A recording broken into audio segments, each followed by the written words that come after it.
निवेदन रहेगा आदरणीय रावत श्री त्रिभुवन सिंह जी गढ़बाड़मेर से। रावत त्रिभुवन सिंह जी। जगत जननी जगदम्बा को नमन करता हूं। तत्पश्चात आज के इस सुंदर कार्यक्रम में पधारने के लिए कर्नल मानवेंद्र सिंह जी, अरविंद सिंह जी भाटी का मैं बहुत आभार प्रकट करता हूं।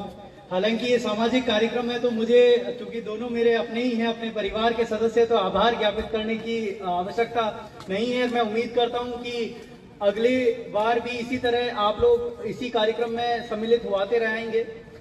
मेरे से पहले अरविंद सिंह जी ने कुछ अच्छे मुद्दों पर बात करी।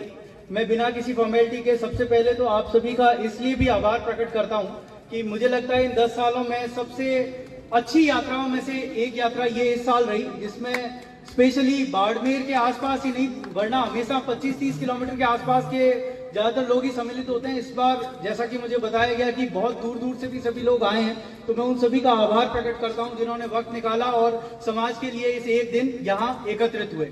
विजयदशमी का पर्व राजपूत समाज के लिए बहुत ही अति महत्वपूर्ण पर्व है।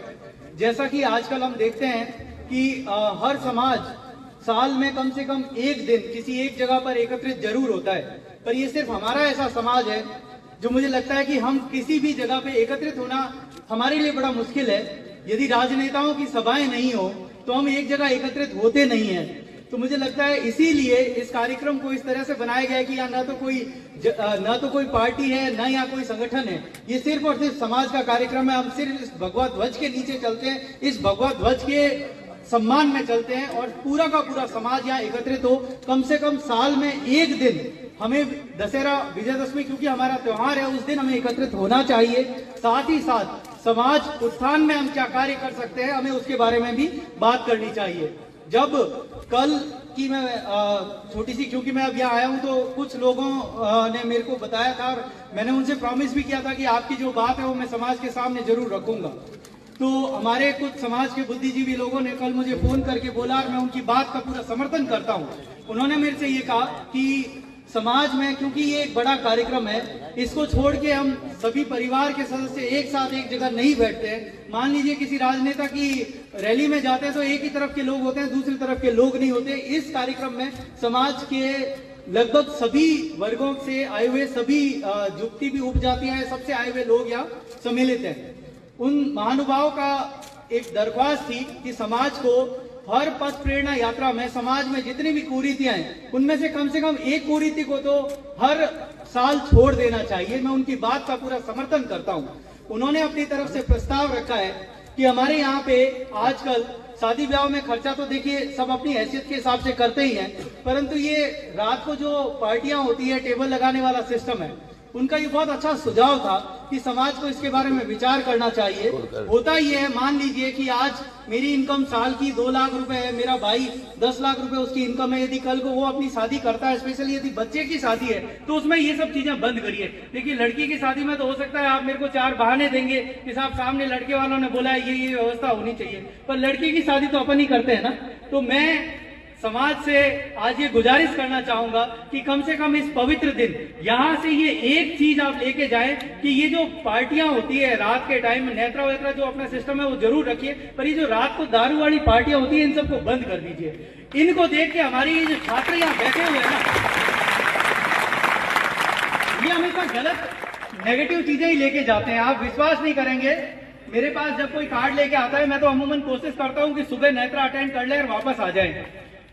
अमूमन जो भी आता है वो यही कहता है कि साहब नेत्रे में आए की करो, सामरा बढ़िया पार्टी है, उम्र में आया। तो मेरे को लगता है कि हमें ये सब चीजें बंद कर देनी चाहिए। एक सज्जन जिनके साथ मैं कल बैठा हुआ था, उन्होंने मुझे इसका बहुत अच्छा एग्जांपल दिया। उन्होंने बताया कि साहब हमारे यहाँ पे नेत्रे का सिस्टम जो वो तो दिन में ही होता है, बढ़िया भोजन, जो भी हम 36 कौम के लोग जो हमारे आसपास बिरादरी के जितने भी लोग हैं उन सबको हम आमंत्रित करते हैं, उनको बुलाते हैं, वो भोजन करवाते हैं। शाम के टाइम खाना हम इसलिए रखते थे कि जो दूर दराज से हमारे मेहमान आए हुए, जो हमारे घर में रुके हुए, उनके लिए हम खाना रखते थे, जिसे आजकल हमने पार्टी का रूप दे दिया है। हम उसके अंदर इतना खर्चा करने लग गए हैं कि उस आर्थिक बोझ के तले बहुत सारे मेरे परिवार के ऐसे लोग हैं जिन्हें अपनी जमीनें बेचनी पड़ रही है।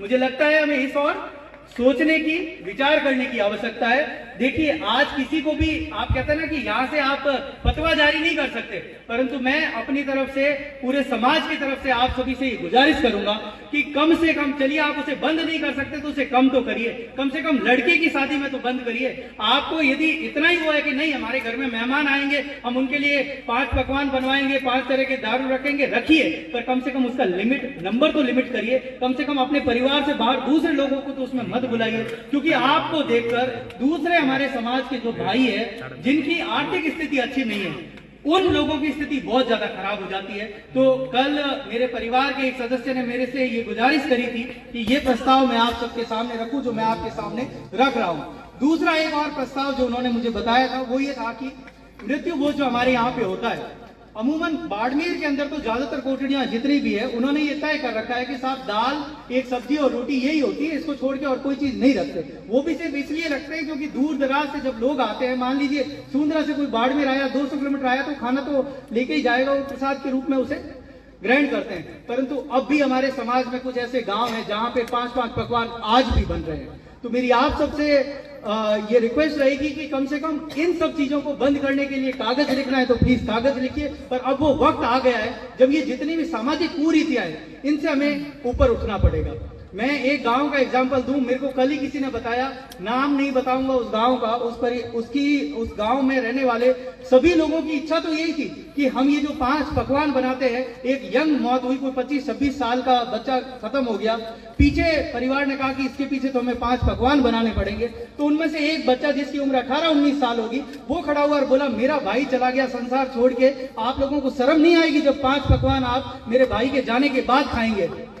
गांव ने उस 18 साल के बच्चे से प्रेरणा ली और ये तय किया कि आज के बाद कोई 5 पकवान हम मरने पे नहीं बनाएंगे। मुझे लगता है कि हमें उस गांव से प्रेरणा लेनी चाहिए, हमारे